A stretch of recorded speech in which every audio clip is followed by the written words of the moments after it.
चलिए बुलेटिन की शुरुआत करते हैं एक बड़ी खबर के साथ। बड़ी खबर आपको बता दें, हरियाणा में 17 अक्टूबर को होगा शपथ ग्रहण। नायब सैनी शपथ लेंगे, सीएम पद की शपथ लेंगे और केंद्रीय मंत्री मनोहर लाल ने दी जानकारी। पंचकुला में होगा शपथ ग्रहण समारोह। दशहरा ग्राउंड में होगा शपथ ग्रहण समारोह। पीएम मोदी भी समारोह में होंगे शामिल। कई राज्यों के मुख्यमंत्री भी रहेंगे उपस्थित। बड़ी जानकारी आपको दे रहे हैं। दशहरा ग्राउंड में होगा शपथ ग्रहण समारोह। पंचकुला में होगा शपथ ग्रहण समारोह। हरियाणा में 17 अक्टूबर को होगा शपथ ग्रहण। नायब सिंह सैनी लेंगे सीएम पद की शपथ। केंद्रीय मंत्री मनोहर लाल ने दी जानकारी। पंचकुला में होगा शपथ ग्रहण समारोह। दशहरा ग्राउंड में होगा शपथ ग्रहण समारोह। पीएम मोदी भी समारोह में होंगे शामिल। कई राज्यों के मुख्यमंत्री भी रहेंगे उपस्थित।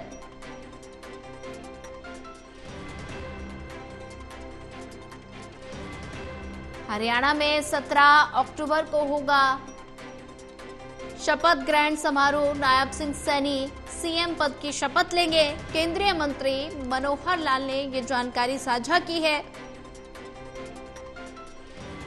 पंचकुला में होगा शपथ ग्रहण समारोह। दशहरा ग्राउंड में होगा शपथ ग्रहण समारोह। की तारीख टेंटेटिव क्या मोटे रूप से फाइनल है कि 17 तारीख को प्रधानमंत्री जी का नोट हमको मिल गया है, तो 17 तारीख को पंचकुला में और मुख्यमंत्री जी और अन्य जो मंत्रिमंडल के साथी हैं उन सब का शपथ ग्रहण समारोह सर पंचकुला में। हरियाणा में 17 अक्टूबर को होगा शपथ ग्रहण समारोह। नायब सिंह सैनी सीएम पद की शपथ लेंगे। केंद्रीय मंत्री मनोहर लाल ने ये जानकारी दी। पंचकुला में होगा शपथ ग्रहण समारोह। दशहरा ग्राउंड में होगा शपथ ग्रहण समारोह। और वहीं ज्यादा जानकारी साझा करने के लिए हमारे साथ ललित नारायण कांडपाल जुड़ चुके हैं। ललित, हरियाणा में 17 अक्टूबर को शपथ ग्रहण समारोह होगा और केंद्रीय मंत्री मनोहर लाल ने यह जानकारी साझा की, तो ऐसे में 17 अक्टूबर को शपथ ग्रहण समारोह होने जा रहा है। क्या कुछ तैयारियां हैं? देखिए सोनिया, जैसा कि मैं आपको सुबह 11 बजे बता रहा था जी कि आज के दिन में जो है शपथ ग्रहण समारोह की औपचारिक तारीखों का ऐलान हो जाएगा जी। और आखिरकार वो औपचारिक ऐलान हो चुका है। मनोहर लाल खट्टर ने स्थिति साफ कर दी है कि 17 तारीख को जो है वो नायब सिंह सैनी सरकार का, बीजेपी की तीसरी सरकार का, जिसे प्रचंड बहुमत मिला है इस विधानसभा चुनाव में, वो जो है शपथ लेने जा रही है।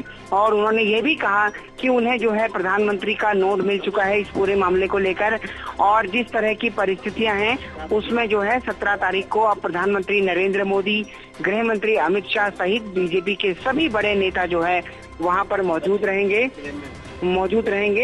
और 17 तारीख को जो है नायब सिंह सैनी सरकार जो है वो शपथ ग्रहण समारोह में भाग लेने जा रही है। जी जी ललित, अगर बात की जाए तो हरियाणा के पंचकुला में ये शपथ ग्रहण समारोह होगा और ये जो शपथ ग्रहण समारोह होगा इसमें कौन कौन से जो बड़े चेहरे हैं वो शामिल हो सकते हैं?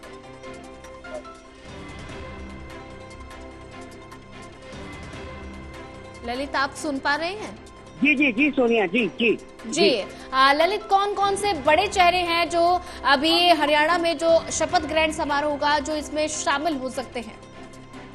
देखिए कई सारे बड़े चेहरे हैं, जिसमें कि सबसे बड़े चेहरे तो भारतीय जनता पार्टी के बड़े नेता हैं। प्रधानमंत्री नरेंद्र मोदी वो शामिल होने जा रहे हैं और खुद मनोहर लाल खट्टर ने अपनी जो बात उन्होंने मीडिया से बात करते हुए जो बात कही है उसमें उन्होंने कहा है कि प्रधानमंत्री नरेंद्र मोदी का नोट मिल चुका है, यानी कि उनका समय उनको मिल चुका है। और ऐसे में अब जब उनका समय यहाँ पर उनको मिल चुका है तो ये बात क्लियर हो गई है कि 17 तारीख को नायब सिंह सैनी का शपथ ग्रहण समारोह होगा।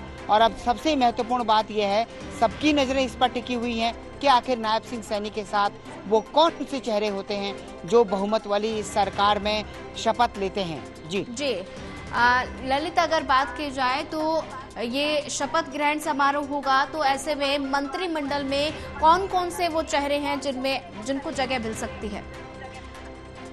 देखिए सोनिया, मंत्रिमंडल में चेहरों की अगर बात की जाए तो उसमें प्रमुख तौर पर नायब सिंह सैनी मुख्यमंत्री, उसके अलावा अनिल विज एक ऐसा नाम है जिसको लेकर पार्टी आलाकमान अपनी स्थिति तय करेगा कि उन्हें कौन सा अहम पद देना है, क्या उन्हें कैबिनेट में रखना है या फिर उन्हें कोई और बड़ी जिम्मेदारी दी जानी है। ये सारे फैसले जो है वो नायब सिंह जो आलाकमान है भारतीय जनता पार्टी का वो तय करेगा। इसके बाद आते हैं कैबिनेट में अगर चेहरों की, तो मूल तौर पर जो है दो ऐसे चेहरे हैं पुरानी सरकार के मंत्रियों के जो जीत कर आए हैं। इनमें महिपाल ढांडा हैं और दूसरा जो चेहरा है वो महिपाल ढांडा के अलावा मूलचंद शर्मा है जो कि फरीदाबाद से हैं। तो आप ये समझ सकते हैं कि ये दो चेहरे तो फिलहाल माने जा रहे हैं कि पूरी तरह से वो होंगे। इसके अलावा अगर महिलाओं में आ जाए तो सावित्री जिंदल, आरती राव और श्रुति सिंह, ये तीन चेहरे ऐसे हैं जो कि प्रबल तौर पर माना जा रहा है कि इनमें से कोई एक या दो जो है वो पूरी कैबिनेट में शामिल हो सकते हैं।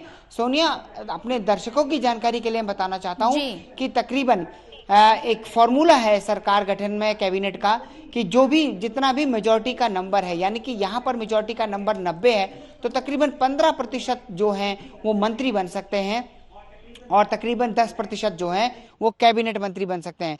तो कुल मिलाकर आप ये समझ सकती हैं कि जिस तरीके की स्थिति है उस स्थिति में तकरीबन 12 मंत्री बन सकते हैं। तो 12 मंत्रियों में अगर देखा जाए तो 2014 में जो सरकार बनी थी भारतीय जनता पार्टी की, उसमें राव नरवीर सिंह और विपुल गोयल, ये दो चेहरे ऐसे थे जिनको की सरकार ने जिनको की बीजेपी ने 2019 के चुनाव में टिकट नहीं दिया। तो टिकट नहीं दिया तो उसके बाद लेकिन दोनों ने जो है ईमानदारी के साथ पार्टी के साथ काम किया और उसका नतीजा ये हुआ कि अब ये खबर निकलकर सामने आ रही है, सूत्र ये बता रहे हैं कि राव नरवीर सिंह और विपुल गोयल को एक बार फिर से कैबिनेट में इंडक्ट किया जा सकता है, कैबिनेट में लाया जा सकता है। तो ये बड़े चेहरे हैं जिनको की किया जा सकता है। इसके अलावा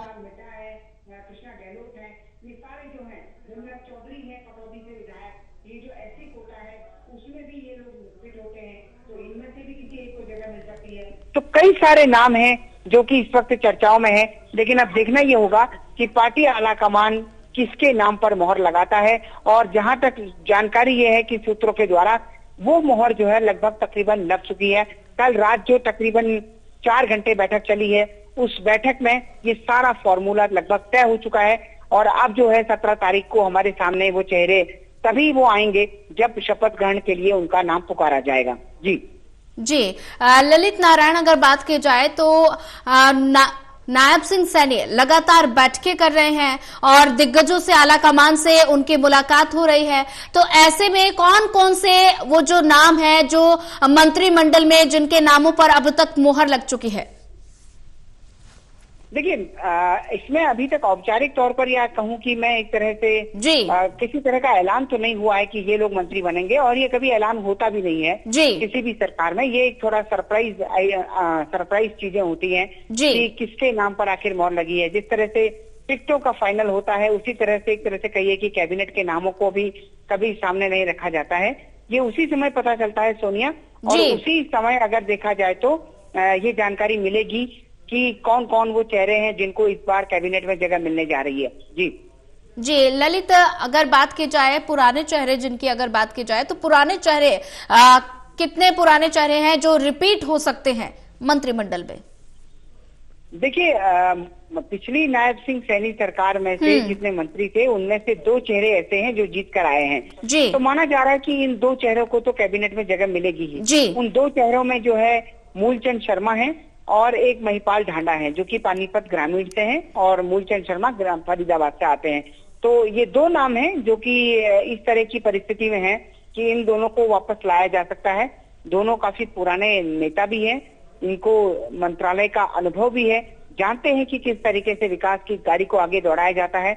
और इसके अलावा अभी हाल ही में प्रधानमंत्री नरेंद्र मोदी की केंद्र सरकार की ओर से जो है हरियाणा को और सभी राज्यों को टैक्स का पैसा जारी किया गया है, तकरीबन 2000 करोड़ रुपया, तो वो भी राज्य के हित में काम आएगा। और मंत्री की बात जहां तक है तो महिपाल ढांडा और मूलचंद शर्मा 2 नाम ऐसे हैं प्रबल तौर पर जिनको वापस कैबिनेट में लाया जा सकता है। ललित, अगर बात की जाए तो कई राज्यों के मुख्यमंत्री भी उपस्थित रहेंगे, तो कौन कौन से जो राज्य हैं जिनके मुख्यमंत्री इस शपथ ग्रहण समारोह में शामिल हो सकते हैं?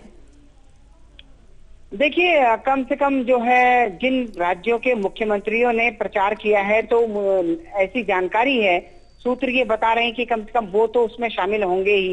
ये अब इनमें जो है प्रमुख तौर पर मध्य प्रदेश के मुख्यमंत्री हैं, इसके अलावा उत्तराखंड के मुख्यमंत्री हैं पुष्कर सिंह धामी, वो भी शामिल हो सकते हैं। उत्तर प्रदेश के मुख्यमंत्री हैं योगी आदित्यनाथ, वो भी शामिल हो सकते हैं।